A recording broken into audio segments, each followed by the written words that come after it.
Sud Radio, l'heure libre, 10h-11h. Bonjour à tous, bienvenue dans l'heure libre, une heure de décryptage de l'actualité des faits de société avec la rédaction de Factuel.media, une heure avec le très vigilant Jean-Marie Bordry. Bonjour Jean-Marie. Bonjour ah Stéphane. Oui, vigilant, vous êtes là et vous êtes là pour redresser nos torts quand nous nous laissons aller à quelques dérapages. N'hésitez pas à adresser les miens. Avec nous également Alexandre Martinez, enquêteur à Factuel.media. Bonjour Stéphane, Alexandre. Bonjour Jean-Marie. Bonjour. Et nous avons le plaisir d'accueillir aujourd'hui Olivier Morin, éleveur de brebis en Lozère, président de l'IGP Elovel, une de ces IGP, indications géographiques protégées, les plus exigeantes de France. Vous êtes également père de famille, maire d'une petite commune, Prévenchères, en Lozère, et qui, dans son livre, a pris la parole au nom des milliers de sans-voix des territoires ruraux. Son livre s'appelle « Le festin des loups, le cri d'alarme d'un maire rural » et c'est paru aux éditions Première Partie. Bonjour Olivier Morin. Bonjour Stéphane Simon, bonjour à tous. Bonjour. Alors, dans la deuxième partie de cette émission, on va accueillir Bertrand Sicard, président de Ferus, une association qui se bat, elle, pour la réintroduction des espèces sauvages dans nos montagnes.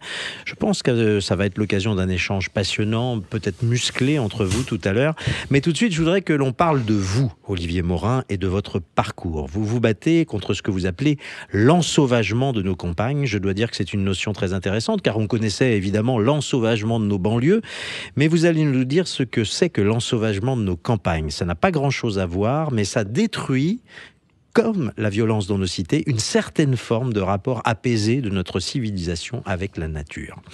Tout d'abord, revenons sur votre parcours. Vous êtes fils et arrière-petit-fils d'éleveurs. Je dis ça parce que je crois que c'est important de rappeler qu'on ne devient pas éleveur comme ça. On est souvent amené à perpétuer une tradition familiale. Oui, c'est exact. Donc moi je me suis installé en 2000, à l'an 2000, sur les terres de mon grand-père, Ouais. dans un petit hameau qui s'appelle Lafare, en Lozère, sur l'est du département de la Lozère, limitrophe avec l'Ardèche. Je me suis installé donc sur ces terres familiales, mais je suis quand même parti de rien, c'est-à-dire que j'ai bâti cette exploitation, Ouais. en montant mon troupeau petit à petit, en construisant un bâtiment agricole, bergerie grange de mes mains avec l'aide de mon père et de mon frère. Ouais. Et j'ai également commencé à investir dans du matériel agricole pour tout simplement pouvoir travailler la terre. Aujourd'hui, votre troupeau, il est de combien de têtes ? Alors moi j'ai démarré justement en 2000 avec 50 brebis. Ouais. Et puis petit à petit, j'ai monté un troupeau de 350 brebis mères jusqu'en 2009. Ouais. Au moment du départ en retraite de mon père, qui lui était installé déjà, depuis évidemment un demi-siècle sur notre Ouais. site. Ouais. Et donc, on a fusionné les exploitations. Et aujourd'hui, on a une magnifique ferme avec 1200 brebis, 300 agnelles pour le renouvellement. Les agnelles, c'est les petites brebis, quoi, tout Et oui, simplement. celles qu'on mange à Pâques, c'est ça ? Ouais, c'est ça. Et puis les béliers, les reproducteurs. Avec D'accord. 20 béliers reproducteurs. Et on est C'est 3 un sur beau- la ferme. Oui, c'est un beau troupeau. Beau troupeau, ouais. Alors, vous avez eu une enfance heureuse entre l'école où vous étiez plutôt pas mauvais et les travaux des champs avec vos parents. C'est un modèle qui vous convenait et dont vous dites que malheureusement, vous ne pourrez peut-être plus garantir la continuité à vos enfants. Oui, moi j'ai eu une scolarité relativement réussie. J'ai mon bac, bon voilà. J'étais parti pour faire des études d'histoire géo à la fac. C'est un point commun avec Ouais. votre serviteur. Oui, c'est ça. Et puis voilà, après l'obtention malgré tout de la première année, sur un coup de tête comme peut-être les jeunes peuvent en avoir de temps en temps, j'ai tout planté et j'ai fait mon service militaire, Ouais. avant de revenir en Lozère, d'abord par un petit boulot, en tant Ouais. qu'ouvrier dans une scierie, et puis ensuite en 2000, voilà, j'ai fait ce choix de perpétuer l'aventure familiale et de m'installer en tant qu'agriculteur. C'était quoi? C'était l'appel de la terre? Vous vous sentiez pas chez vous là où vous faisiez vos études et vous aviez besoin de revenir chez vous? Probablement, peut-être aussi l'envie de découvrir autre chose un peu d'inattendu, parce que quand vous avez 18 ans, que vous vous engagez avec les fusiliers commando de l'air pour partir en Afrique, Ah ben oui. c'est peut-être pas commun, mais voilà, peut-être l'envie de partir, et je le regrette pas aujourd'hui d'ailleurs, parce que je pars pas de chez moi tous les jours. Et oui. Et C'est d'ailleurs, vous nous faites une belle preuve d'amitié de venir ce jour sur Sud Radio ce samedi. Alors vous et votre père, vous êtes à l'origine d'une filière de qualité, c'est important de le rappeler, qui est l'agneau de Lozère, en plus particulièrement l'agneau d'Elovel, qui est un agneau très prisé des grandes tables. C'est une race qui a été longtemps appelée blanche de Lozère et qui a des qualités de viande exceptionnelles. La viande n'est pas grasse, pas très rouge, elle est plutôt rosée et son gras a la réputation d'avoir un goût de noisette quand il est grillé. C'est une viande succulente. Alors oui. Elovel, ça veut dire élevage au vin et environnement en Lozère, créé en 1990 déjà. Élevage au vin et environnement en Lozère. Depuis très longtemps, on a compris, mon père avant moi et d'autres évidemment, ont compris qu'il fallait impérativement lier l'environnement dans lequel on vit, nous, aujourd'hui qu'on appelle cette fameuse biodiversité, la lier avec notre production, notre façon de travailler, parce que c'est ce qu'attend le consommateur. Et donc cet agneau, au fil des années, a acquis une notoriété indiscutable. Joël Robuchon le citait comme d'ailleurs le seigneur des agneaux, c'est pas rien. Ça a été, couronné par l'obtention en 2008 de l'indication géographique protégée qui vient boucler la boucle et en faire en effet un des produits très haut de gamme de la viande française. Et sur quelle surface cette IGP? Parce qu'il y a beaucoup d'appellations, d'indications géographiques protégées qui sont extrêmement restrictives à plus ou moins 5 km. Alors nous, on a la plus petite IGP de France en termes de superficie, de surface et de volume. 800 hectares, c'est ça? Non, un peu plus. C'est le département de la Lozère. Le département de la Lozère avec quelques communes limitrophes, mais c'est la plus petite en termes de taille de France et c'est la plus restrictive aussi en termes de cahier des charges. Une seule race de brebis, comme vous l'avez dit, la blanche de Lozère, qui s'appelle blanche du Massif central aujourd'hui, avec des caractéristiques très particulières sur l'autonomie fourragère de nos exploitations agricoles. Voilà, 80% de l'alimentation de nos brebis mères doit provenir de la ferme, du terroir, du foin, du pâturage, de la céréale qu'on produit chez nous. Et enfin, une caractéristique forte qui fait partie du cahier des charges, c'est l'espèce, donc l'agneau doit être né, élevé et abattu sur le territoire de l'IGP. C'est unique. C'est unique. Alors, j'allais dire que vous avez vécu de votre métier, certes, ce n'était pas une sinécure, c'était du boulot, mais plutôt joyeusement, jusque dans les années 2010.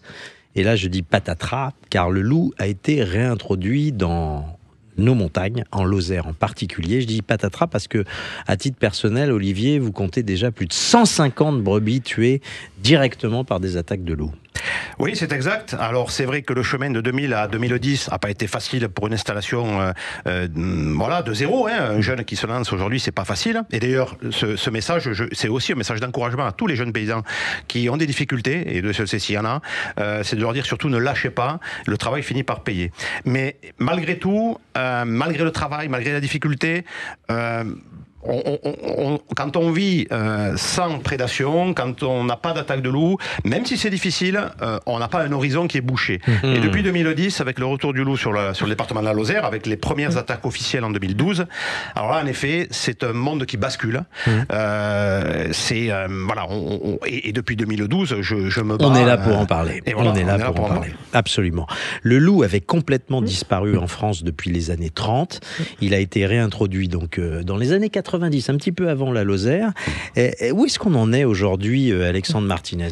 Effectivement, le loup n'était plus présent en France, comme vous le disiez, à l'entre-deux-guerres, si ce n'est dans les légendes urbaines, telles que les loups de Courlande ou encore la bête du Gévaudan, pour faire un petit aparté avec l'Occitanie.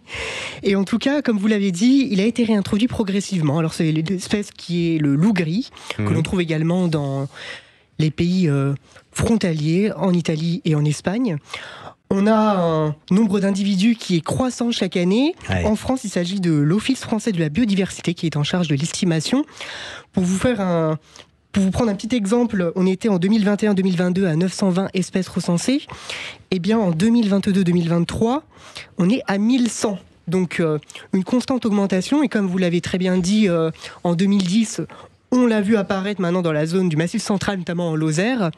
Et aujourd'hui, on aurait près de 7% du territoire français qui serait concerné, et particulièrement le Mercantour, par cette réintroduction des loups. Mais peut-être juste une petite précision sémantique, parce qu'elle est importante. C'est vrai que le loup a pas factuellement été réintroduit, au contraire de l'ours, où on a été chercher des ours de Slovénie pour les introduire dans les Pyrénées à nouveau. Là, c'est une migration des loups qui sont revenus progressivement année après année depuis l'Italie, et qu'on a protégé, ce qui fait qu'ils se sont multipliés. Ouais, lorsque le drame, parce que aujourd'hui le drame c'est que des meutes de loups se constituent. Olivier Morin, c'était déjà difficile de garder un troupeau d'une centaine de brebis avec un chien ou un chien protecteur comme le patou, mais là face à une attaque de plusieurs loups, ça devient très compliqué pour vous. Ça devient très compliqué. Alors juste, je rebondis quand même, je vous en prie. Parce que sur ce que vous avez dit, certes, on ne peut pas dire officiellement que le loup a été réintroduit. Mais je lance quand même aux yeux des lecteurs et des auditeurs aujourd'hui quelques perspectives à leur réflexion sur ces différents lâchers qu'il y a eu avant le retour officiel de 1993. Bon. En tout cas, réintroduction ou pas, toujours est-il que le fait d'avoir un régime strictement protégé, ça a permis son développement et son apparition sur le territoire français en tout cas. Oui. Alors c'est difficile, évidemment c'est difficile de s'en protéger, d'autant plus qu'on a des systèmes de reproduction sur nos territoires qui sont très divers, et notamment sur le Massif central. Par exemple, certes on a des troupeaux d'estive où on part tous ensemble, tous les éleveurs de la commune partent sur le Mont Lozère l'été. Et là il y a plusieurs milliers de bêtes. Là il y a 2500 bêtes, avec 3 bergers salariés. Mais on a aussi un système de fonctionnement durant les mois restants où on a 4-5 lots de brebis différents sur la ferme, voilà, parce que un lot est en lutte, un lot est en reproduction, etc. Ce qui fait que vous ne pouvez pas, de toute façon, mettre 3 bergers par lot de brebis, 10-15 patous par lot de brebis. Donc les moyens de protection qui sont décrits dans le plan loup, ils sont quand même très difficiles à mettre en place et assez inefficaces malgré tout. Dans un instant, on va se demander pourquoi le retour du loup sauvage n'est pas une bonne nouvelle. Pourquoi le loup est-il devenu un enjeu politique aussi? Et pourquoi est-il si difficile de concilier une agriculture respectueuse de l'environnement avec le retour des espèces sauvages? Ce sont des questions abordées dans votre livre, Olivier Morin. On vous retrouve tout de suite sur Sud Radio. À tout de suite. Sud Radio, l'heure libre, 10h-11h. De retour dans l'heure libre, votre rendez-vous du samedi matin pour décrypter l'actualité sur Sud Radio avec Factuel.media. Je suis toujours en compagnie de Jean-Marie Bordry et Alexandre Martinez, toujours également. Notre invité du jour est Olivier Morin. Il est éleveur de brebis en Lozère, maire d'une petite commune, Prévenchères, et auteur d'un livre remarquable qui s'appelle Le Festin des loups, le cri d'alarme d'un maire rural aux éditions Première Partie. On parle du loup aujourd'hui. La réintroduction n'est pas sans poser des problèmes aux éleveurs et aux habitants de nos montagnes. Concrètement, j'aurais voulu vous demander, Olivier Morin, comment ça se passe une attaque de loup? Qu'est-ce qu'on ressent au milieu des montagnes quand on sent la bête s'approcher? Est-ce qu'on sent d'abord la bête s'approcher? Parce que comprenez que nous autres urbains, on ne sait pas trop bien de quoi vous parlez là. C'est toute la difficulté et d'où le livre, c'est d'essayer de faire passer ces messages aux citadins, et je vous remercie encore de m'inviter aujourd'hui. Oui et non. Oui et non. Bien sûr que de par le comportement des chiens de protection la nuit, de par le comportement des brebis dans les parcs de nuit, on sent le mouvement du loup autour, les sonnailles qui s'excitent, les chiens qui aboient, etc. Et non, parce que les dernières attaques qu'on a eues sur notre troupeau du Mont Lozère ont eu lieu par temps de pluie, par temps de brouillard. Nous étions 5 éleveurs, armes à l'épaule, parce qu'on a des tirs de défense, armes à l'épaule, 5 pour 2500 brebis. On n'a pas vu l'attaque se dérouler. Vous avez quand même le droit d'utiliser. Pardon, mais vous avez le droit d'utiliser vos armes si le loup se fait trop proche et trop menaçant. C'est un cadre très strict. Parce que je croyais que c'était protégé jusqu'à l'aveuglement presque, c'est-à-dire impossible de toucher un loup. C'est un système dérogatoire en effet qui a été mis en place par l'État depuis quand même quelques années. Il y a à peu près 3000 tirs de défense autorisés en France aujourd'hui. C'est beaucoup. Et malheureusement, ça ne règle pas le problème parce que comme je vous le dis, dans certains secteurs et dans certains cadres très stricts, les tirs de défense sont autorisés, mais nous, sur notre secteur d'estive, nous n'avons jamais pu voir le loup attaquer. Et donc, pas pouvoir lui tirer dessus, en fait. C'est ça la difficulté. J'aimerais que vous décriviez cette scène parce qu'elle est très frappante. Vous dites que vous étiez dans le brouillard, dans la pluie, à 5 armés pour surveiller 2500 brebis. Et malgré ça, l'attaque a eu lieu sans que vous vous en rendiez compte. Quand est-ce que vous vous êtes rendu compte que le loup avait frappé? Combien de brebis avaient disparu? Comment ça s'est passé? Quand le brouillard s'est levé, quand la pluie est partie et qu'on a pu faire le tour du troupeau. C'est un animal... Vous en avez perdu combien?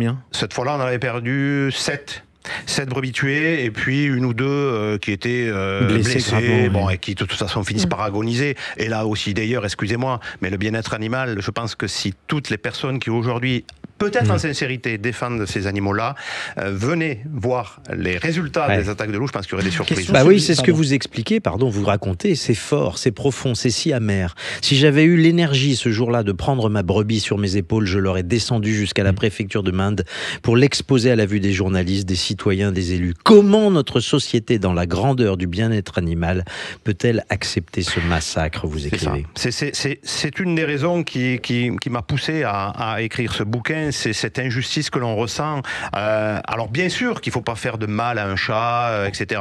Bon, on en entend tous les jours à la radio. Mais alors quid de nous? Quid de nos animaux domestiques? En effet, je me rappelle complètement de la première attaque, je ne l'oublierai jamais. Et tous les éleveurs qui ont basculé dans la prédation, ça reste pour eux un moment dramatique de leur vie. Et ça, c'est très pesant aussi psychologiquement. Mais j'ai une question subsidiaire sur l'attaque que vous décriviez à l'instant. Vous disiez que vous en aviez perdu 7 plus de blessés. Sur les 7, combien avaient été dévorés? Puisque de mémoire, le prédateur normalement attaque une bête pour la dévorer. C'est ça, et c'est un autre sujet très intéressant, c'est que malheureusement, il tue, mais il ne consomme pas forcément. Là, en l'occurrence, il n'avait rien consommé du tout.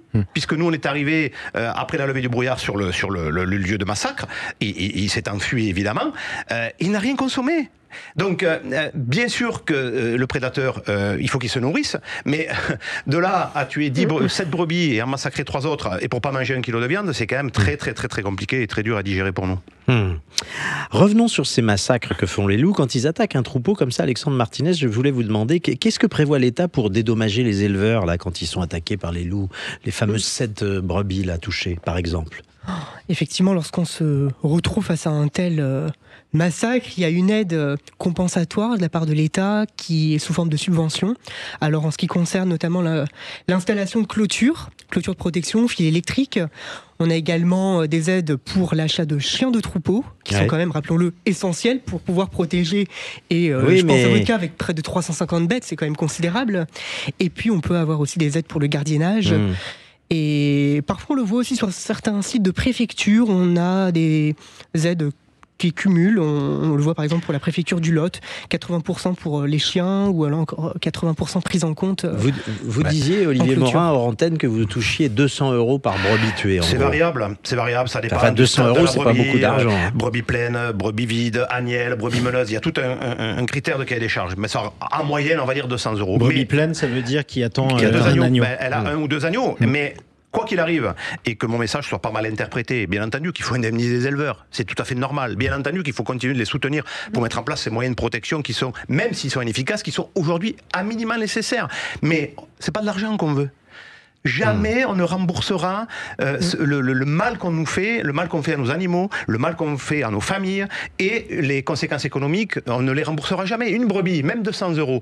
Mais une brebis, moi j'ai parfois passé 5 ans à la rendre brebis, conserver sa génétique, faire en sorte qu'elle soit bonne laitière pour nourrir ses agneaux, pour produire de l'IGP comme tout à l'heure. Bon, le temps passé à mettre en place toutes ces mesures de protection, les nuits blanches, elles sont payées comment? Elles sont rémunérées comment? Donc non, l'argent malheureusement n'est pas une solution et n'est pas suffisant.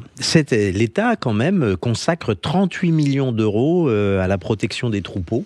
90% de ce budget va dans des installations dont vous parliez, Alexandre Martinez, des protections barbelées, des choses comme ça, et 10% à l'indemnisation des victimes.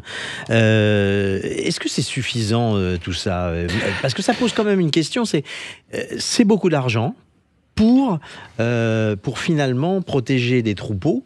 Et est-ce qu'à terme, on ne va pas se retrouver avec un prix pour les brebis qui va devenir beaucoup moins compétitif avec les autres agneaux ou brebis qui viennent du monde entier, de Nouvelle-Zélande et autres, à force de dépenser de l'argent comme ça? C'est sans fin. Et depuis, vous l'aviez rappelé, depuis 1993 et le retour du loup en France officiellement, les moyens de protection ont explosé en termes de montant, les indemnisations ont explosé. Je rappelle quand même qu'aujourd'hui, il y a 55 départements français colonisés par le loup. Ces fameuses zones de présence permanente que nous, on assimile à des zones de prédation permanente. Je rappelle 55. 55, mais donc la France, c'est fini. De la Normandie jusqu'aux Charentes, en passant évidemment par les bassins historiques. Vous dites qu'en Normandie aussi, il y a des loups. On en a vu en Bretagne. Ça a été reconnu. Et de toute façon, tant que l'espèce ne sera pas régulée, la colonisation va se poursuivre. Sur les moyens de protection, je l'explique clairement, aujourd'hui, 92% des attaques de loups sur les troupeaux français le sont malgré les moyens de protection. Donc, à un moment donné, il faut quand même remettre tout ça sur la table.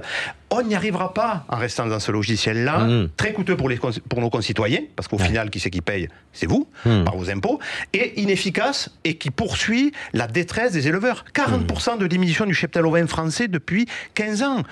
Au même moment où on rentre par des accords de libre-échange, encore davantage l'été dernier, des agneaux de Nouvelle-Zélande. Voilà. C'est quand même fou, quoi, ce système. Alors, il y a quelque chose qui vous énerve en particulier, Olivier Morin, on le dit dans ce livre de colère, c'est la manière dont se moquent les écologistes de la sagesse ancestrale. Vous dites de cette sagesse populaire qui avait pris ses distances, j'allais dire sanitaires, avec le loup.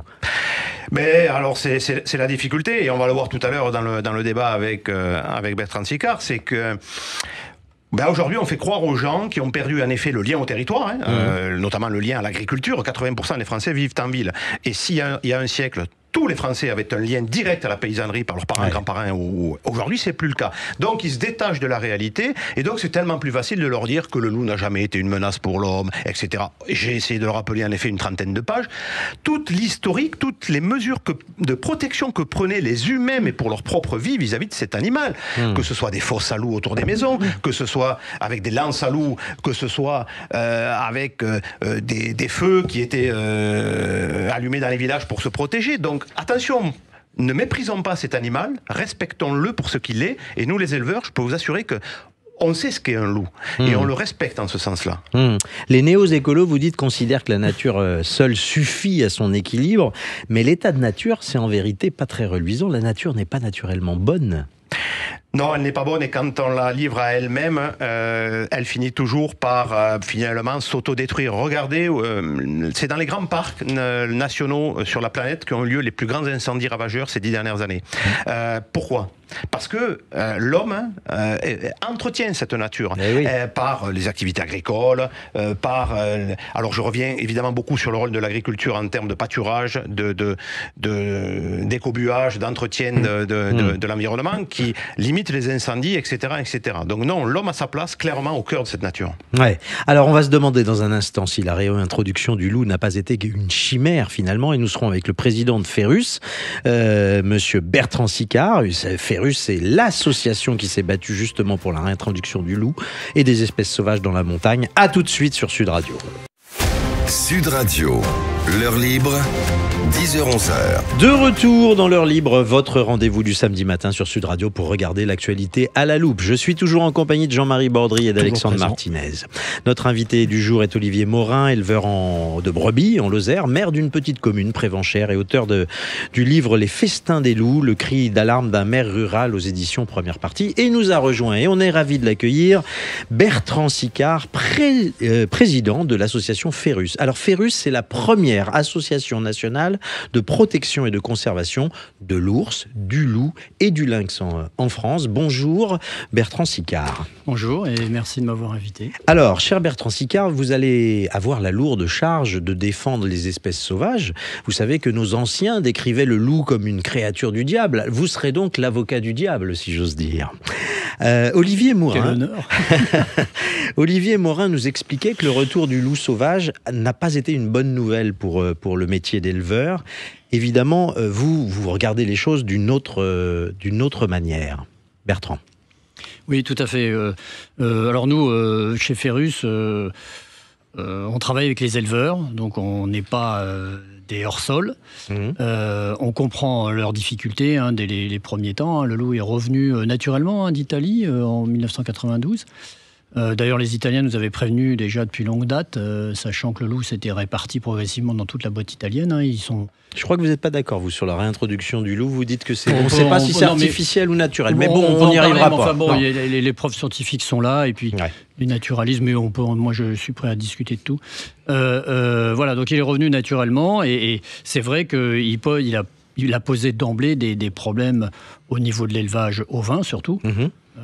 Voilà, sachant qu'il est rentré par la mauvaise porte, il est rentré par la porte des Alpes, où il y a un gros élevage, j'ai envie de dire que moi j'appellerais extensif et intensif, avec des troupeaux qui sont très très importants, qui vont jusqu'à 2000 bêtes, 2500 bêtes parfois, voilà, et où les bergers avaient pratiquement disparu. Voilà. Donc ça a posé un gros problème. Voilà. Depuis, il y a eu beaucoup de chemin qui a été fait. L'État s'est beaucoup investi. Faut pas croire que l'État s'est pas investi. Aujourd'hui, le retour du loup, c'est 35 millions d'euros. Oui, on en parlait. C'est pas négligeable. Voilà.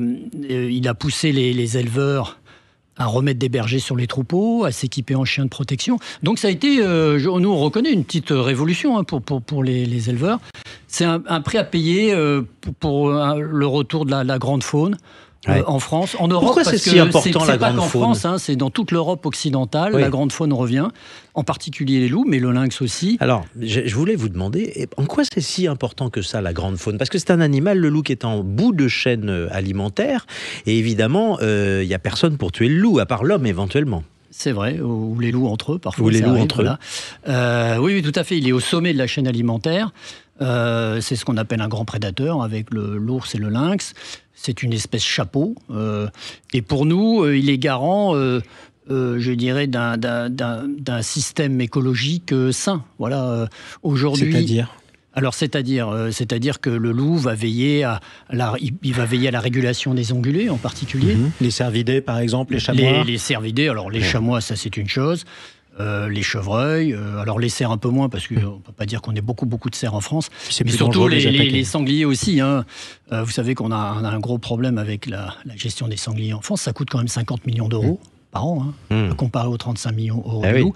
Voilà, donc ça, je dirais que c'est des arguments rationnels, mais il y a aussi les arguments irrationnels. C'est qu'aujourd'hui, on vit dans une société ultra-moderne, où le virtuel envahit tout, où les gens, 80% de nos contemporains en France vivent dans les villes. Donc les gens veulent de la nature et de la grande nature. Et c'est vrai que le loup est le symbole de cette grande nature. Voilà. C'est un animal, mis à part les désagréments qu'il pose à l'élevage ovin, nous on le reconnaît, c'est un animal extraordinaire, c'est un animal intelligent. Vous avez des éthologues qui disent qu'en fait l'animal le plus proche, plus proche de l'homme, c'est pas le singe, mais c'est le loup. Parce que le loup a toujours fasciné l'homme, il vit en meute, il vit en famille. Une meute, c'est une famille. Voilà. Donc, mais c'est vrai que l'ultramodernité dans laquelle on vit a du mal à faire la place au retour de cette grande nature que les Français sollicitent. C'est ça qu'il faut savoir. Alors, voilà, donc je suis prudent dans tous mes propos parce que je ne veux pas déclencher de polémique. Non, mais Olivier Morin. Mais c'est vrai que, vous savez, une chose importante, depuis le Covid, la fréquentation des parcs nationaux en France multipliée par 3. D'accord. Alors Olivier Morin, vous parlez d'ensauvagement de nos campagnes et vous êtes hostile à ce que l'on réintroduise ces animaux parce qu'on ne sait pas les gérer finalement. C'est ce que vous expliquez dans ce livre. C'est la problématique. Il n'y a pas de gestion de l'eau aujourd'hui. Alors il aura fallu attendre maintenant près de 30 ans et l'explosion du nombre de loups en France. On est officiellement aux alentours de 1200 loups. Ça c'est le chiffre officiel OFB. On sait très bien qu'il y en a probablement le double. Bon, restons sur le chiffre officiel, ce qui est déjà beaucoup, puisqu'on a très largement dépassé les 500, qui était le seuil de viabilité qui avait été établi il y a 7-8 ans, d'ailleurs, par les services de l'État et des scientifiques. Donc aujourd'hui, on pourrait dire que ce seuil est largement atteint, voire doublé, donc la régulation s'impose. Bon, on a entendu évidemment... Alors qu'est-ce qu'il faut faire ? Il faut les abattre ?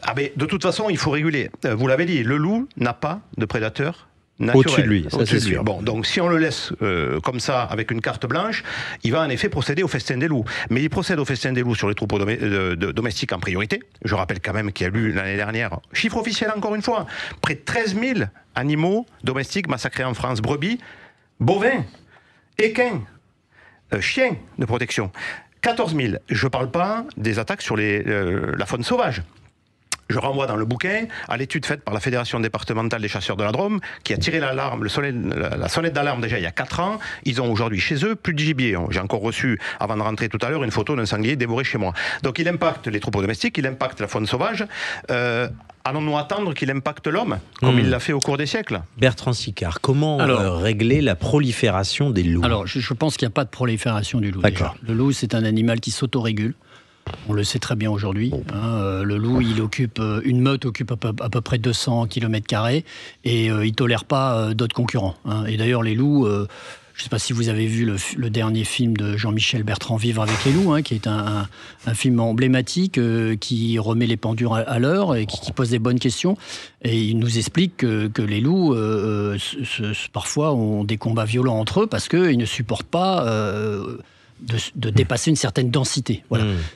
Parce que comme tout animal sauvage, le loup, il est déterminé par les proies dont il dispose. Voilà, donc, et d'ailleurs, je tiens à dire que si le loup est revenu comme ça en France, c'est parce qu'il y a beaucoup d'espèces sauvages en France, en particulier de cervidés, ou sinon il ne serait pas revenu. Il a, lorsqu'un loup apparaît en Bretagne, alors qu'on l'a absolument pas repéré venant d'Italie, parce qu'aujourd'hui, avec le marquage génétique, on ne se trompe pas sur les individus. Un loup qui vient d'Italie se retrouve en Bretagne alors qu'on ne l'a pas du tout repéré en cours de chemin, c'est parce qu'il s'est nourri principalement de proies sauvages. Voilà. Donc je dirais que son gibier favori, c'est les espèces sauvages. Alors, cela étant dit, effectivement, il y a 12 000, 13 000 bêtes prédatées chaque année.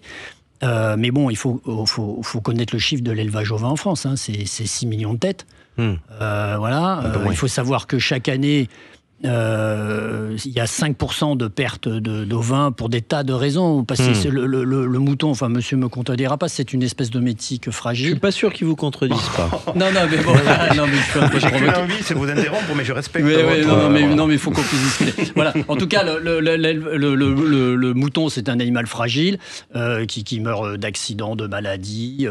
Il y a 5%, enfin, c'est les chiffres de la Fédération ovine. 5% de bêtes qui meurent chaque année sans le loup. Il faut savoir que les dégâts du loup en France, c'est 0,1% et c'est 1% dans les Alpes. Donc il faut remettre les choses en perspective. D'accord. Donc vous pensez qu'on exagère un peu sur la mauvaise réputation du loup, si je vous comprends bien? Alors, oui, je pense qu'on exagère un peu. Il se trouve que le loup vit beaucoup mieux dans certains autres pays d'Europe où il y a beaucoup moins d'élevage ovin, il faut dire ce qui est, en particulier l'Allemagne. L'Allemagne, ils ont tiré un loup depuis qu'il est revenu, ils ont autant de loups que nous. Ils nous ont très vite rattrapés, il est arrivé 15 ans après. Enfin, c'est des loups qui viennent de l'Est. Donc, et il a mauvaise réputation parce que il est confronté à des troupeaux qui ne sont pas protégés. Voilà. Il faut savoir que le loup. Non, mais je vais vous laisser parler, monsieur. En Italie, en Espagne, où le loup n'a jamais disparu, les moyens de protection n'ont jamais vraiment disparu. Bon. Après, c'est le cas aussi dans tous les pays de l'Est. Je connais très bien les pays de l'Est parce que moi, je passe beaucoup de temps en Roumanie. Voilà. Alors après, je reconnais que c'est pas tout à fait le même élevage. En Italie, ils font du fromage, donc les troupeaux sont moins importants. Ils sont tout le temps avec leurs moutons. Voilà, donc oui, je pense que sa réputation est surfaite. En tout cas, ce que je dois dire, c'est qu'on n'a pas de témoignage d'attaque de loup sur l'homme en Europe. D'accord. Voilà. Alors, dans un instant, vous allez pouvoir, parce que je sens que vous êtes en train de bouillir, Olivier Morin. Et on va se demander si la réintroduction des loups est la volonté d'une minorité militante, on va dire, et de pouvoirs publics qui n'ont pas demandé l'avis des premiers concernés, c'est-à-dire les éleveurs et les habitants des montagnes. On continue ce débat et vous allez pouvoir apporter votre contradiction, Olivier Morin. À tout de suite sur Sud Radio. Sud Radio, l'heure libre, 10h-11h. De retour dans l'heure libre sur Sud Radio, votre rendez-vous pour regarder l'actualité à la loupe. Je suis toujours en compagnie de Jean-Marie Bordry, toujours en compagnie d'Alexandre Martinez de Factuel.media. Nos invités du jour sont Olivier Morin, éleveur de brebis en Lozère, maire d'une petite commune Prévenchère et auteur d'un livre de colère, Le festin des loups, le cri d'alarme d'un maire rural aux éditions Première Partie, que nous avons lu et approuvé, et Bertrand Sicard, président de l'association Ferrus. Je rappelle que Ferrus, c'est la première association nationale de protection et de conservation de l'ours, du loup et du lynx en France. Alors, Olivier Morin, on vous a senti très très agacé en cette fin de troisième partie. Vous aviez envie de répondre à Bertrand Sicard qui minore un peu la mauvaise réputation du loup. Ben évidemment, alors ma réponse c'est d'abord le livre, parce que si j'ai souhaité créer un livre, c'est justement pour ne pas rentrer dans des débats comme ça qui sont très courts et sur lesquels on ne peut pas, malgré notre bonne volonté, parler de tous les sujets.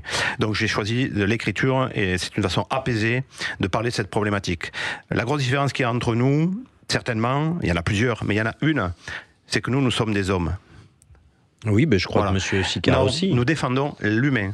Moi, ce qui m'a le plus blessé, touché au cours de ces 10 dernières années, et c'est l'objet du livre, c'est la souffrance animale, certes, d'animaux massacrés, qui d'ailleurs ferait scandale. si toutes les images d'animaux massacrés par les loups passaient à TF1 ou BFM, etc. Mais c'est surtout la souffrance humaine. Je vous sais dans votre livre assez en colère contre les médias, vous dites qu'on parle trop peu des massacres des bêtes et qu'on ne voit jamais ça à la télévision. C'est-à-dire que oui, quand même. Oui, vous êtes invité. Accordez-moi qu'on ne voit pas de manière fréquente des images et des conséquences des animaux encore en vie. Moi, l'image de la brebis qui est évoquée dans le bouquin, de ma première attaque, je l'ai encore. Et les éleveurs l'ont encore. Sur une brebis, un cheval. J'ai encore aussi une image d'un cheval en Lozère attaqué par les loups, avec le cul dévoré, excusez-moi, vivant. Bon, donc cette souffrance animale, elle est réelle. Mais c'est surtout une souffrance humaine. J'étais encore au téléphone il y a 48 heures avec un éleveur des Bouches-du-Rhône. Ouais. Il gardait ses brebis, parce qu'en effet, nous gardons nos brebis. Bon, ou nous les surveillons. Bon. Et ce gars, qui a 58 ans, était désespéré, éleveur depuis toujours. Il était en train de garder son troupeau entre deux meutes. Une meute de 9 et une meute de 6. Parce que les gars, sur le terrain, on sait où se trouvent les loups. Et il y en a partout. Et notamment en Bouches-du-Rhône. Et il était désespéré. Et il était aussi apeuré parce que il pouvait mesurer aujourd'hui l'impact de ces animaux qui se sont multipliés et qui représentent une dangerosité quand même certaine, y compris sur l'homme. On ne peut pas dire qu'il n'y a pas eu d'interaction entre le loup et l'homme au cours de notre histoire, et on ne peut pas dire, hélas, qu'il n'y en aura pas. On s'en rapproche. Donc moi, l'objet du bouquin... Donc vous pensez que c'est une affaire de quelques mois, voire de quelques années, avant que les attaques contre les hommes se produisent. Mais de toute façon... Vous êtes pessimiste. Mais on est pessimiste parce qu'on est au tragique. Contact. Ouais. Peut-être tragique, mais en tout cas, on alerte, à la fois en tant qu'éleveur, mais aussi en tant que maire rural, du coup, puisqu'on nous demande, à nous, les élus ruraux, d'être garants de la sécurité des biens et des personnes. J'étais avant-hier en Ariège, je rebondis sur l'ours, alors puisque monsieur défend et le loup et l'ours. Et le lynx. Eh bien, allons-y. L'ours en Ariège, c'est 70 individus minimum reconnus par les services de l'État. C'est une attaque l'année dernière, dans le Trentin, en Italie, sur Andrea Papi, 26 ans, tué par l'ours. On va encore nous raconter aujourd'hui que ces animaux ne sont pas dangereux. Donc, voyons, il faut revenir à la raison, il faut considérer ces animaux pour ce qu'ils sont. Les respecter, c'est les considérer pour ce qu'ils sont. Et nous les respectons beaucoup et nous les craignons beaucoup, parce que nous savons que ce sont des prédateurs. Voilà.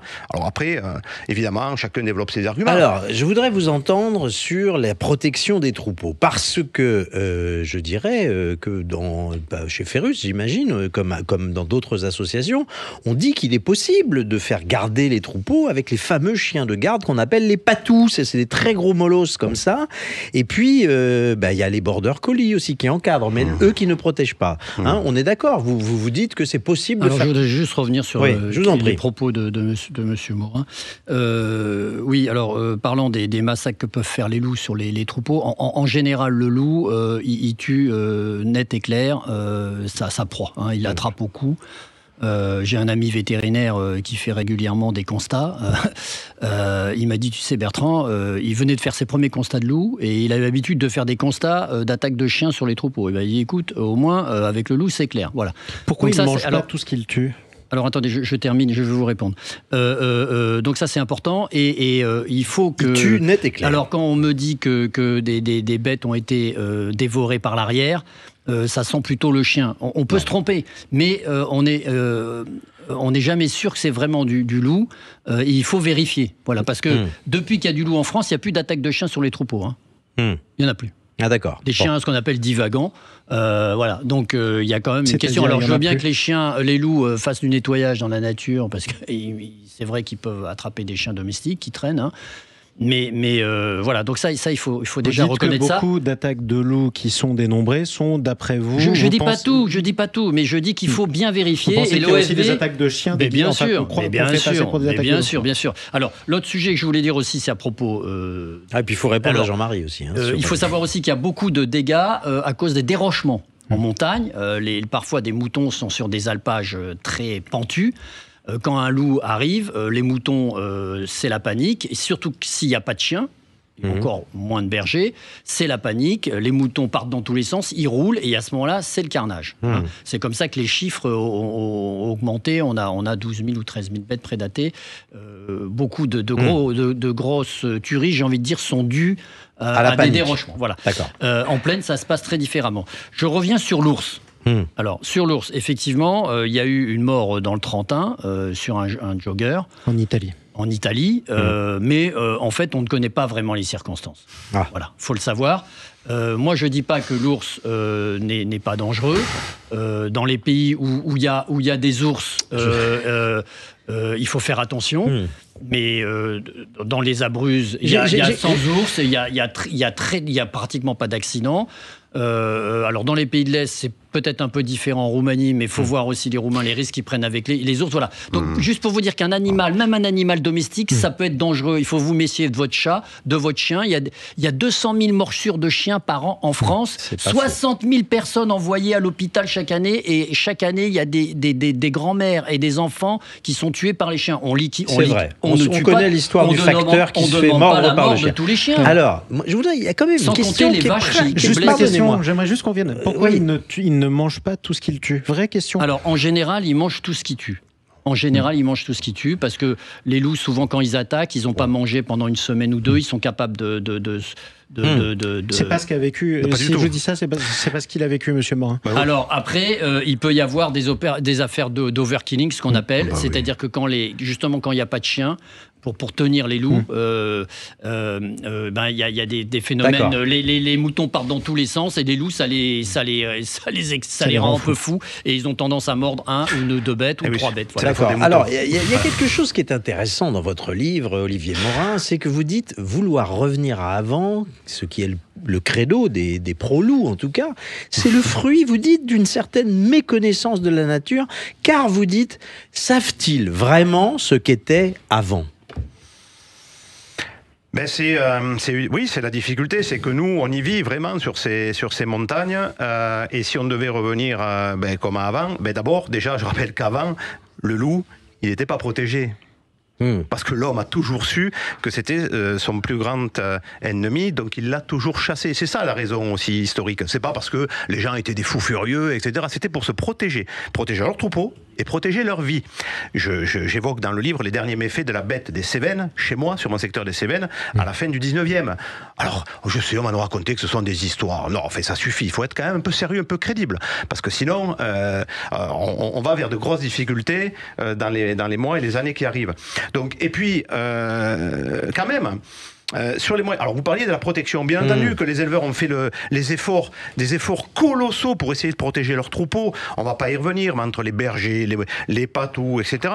Aujourd'hui, 92% de ces attaques ont lieu sur ces troupeaux protégés. Donc il faut quand même en conclure que c'est pas suffisant et ça ne fonctionne pas. Deuxième chose, c'est que pourquoi nous, sur notre exploitation, par exemple, pour être concret, parler un peu du terrain, parce que je crois que c'est quand même nécessaire. Il faut vraiment revenir à la réalité. Pourquoi on n'a pas mis les moyens de protection type patou ou berger d'Anatolie, encore pire, ce qui se développe dans les Alpes, qui sont des chiens extrêmement dangereux, qui chassent les loups. Bon, pourquoi ? Moi, sur mon exploitation, je suis parti avant-hier. J'ai 5 lots de brebis. Là, c'est mon père et mon frère qui font le travail à ma place. Je les remercie.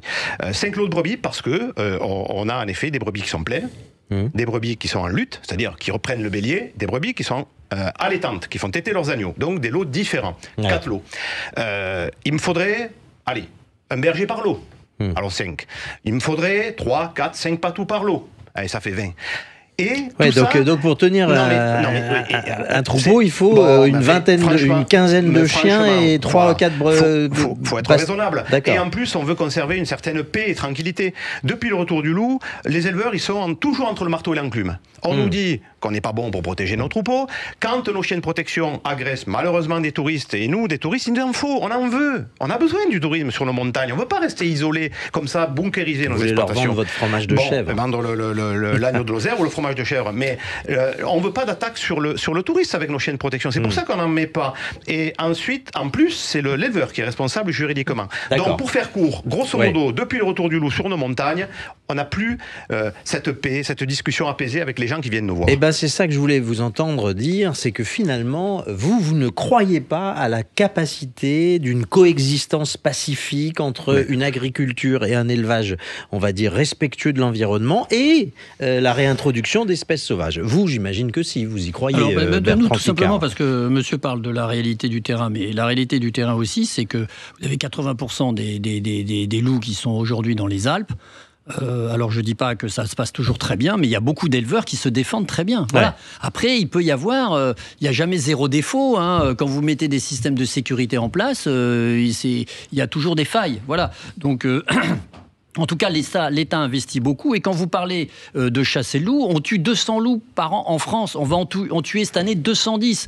Donc, on n'aura pas le temps de parler de ça, mais l'État français a demandé, à déclasser le loup, de passer d'espèces strictement protégées à protégées. Mais je veux dire, en France, déjà, on va tuer 210 loups cette année. Donc, les loups, on en tue malheureusement beaucoup. Et d'ailleurs, nous, ce qu'on pense, c'est que plus on en tue, plus on déstabilise les meutes et plus il y a d'attaques. Voilà. C'est ça qu'il faut savoir. Après, pour l'affaire des chiens de protection, on a perdu la culture de la protection en France. La culture de la protection en France, ça veut dire quoi? Ça veut dire des bergers qui savent travailler avec leurs chiens. Alors, les chiens de travail, ça, je sais que ça n'a jamais disparu. Par contre, travailler avec des chiens de protection, c'est beaucoup plus difficile. Il faut aussi avoir des sélections de chiens de protection, ce qui n'est pas le cas. Les filières se mettent en place aujourd'hui, mais l'État est très très lent là-dessus. Donc voilà, on va pas arriver demain matin aussi rapidement qu'on le voudrait à une protection optimum. Je vous remercie tous les deux. Par contre, il faut aller dans le bon sens. Je rappelle le livre d'Olivier Morin, Le Festin des loups, le cri d'alarme d'un maire rural, aux éditions Première Partie. Je ne voulais pas qu'on se quitte sans dire un mot de la disparition du magistrat Renaud Van Ruynbeek, le juge Renaud Van Ruynbeek, dont on a appris la mort hier. L'affaire Elf, l'affaire Urbain Graco, la mise à jour de la corruption en France, c'était lui. Une pensée à sa famille. Vous pouvez retrouver nos enquêtes sur le site factuel.media. Vous pouvez retrouver notre émission sur la chaîne YouTube de Sud Radio. La semaine prochaine, on se retrouve samedi 10h pour une nouvelle heure libre. Et tout de suite, on parle auto avec Jean-Luc Moreau et Laurence Perrault. Avec notamment une question. Tiens, faut-il instaurer un contrôle technique comme sur nos véhicules, mais sur l'état des routes? Vous avez entendu parler de cette autoroute qui a été fermée à cause d'une grosse faille. Faut-il contrôler nos routes? On va en parler dans quelques instants, juste après les infos. Allez, à tout de suite sur Sud Radio.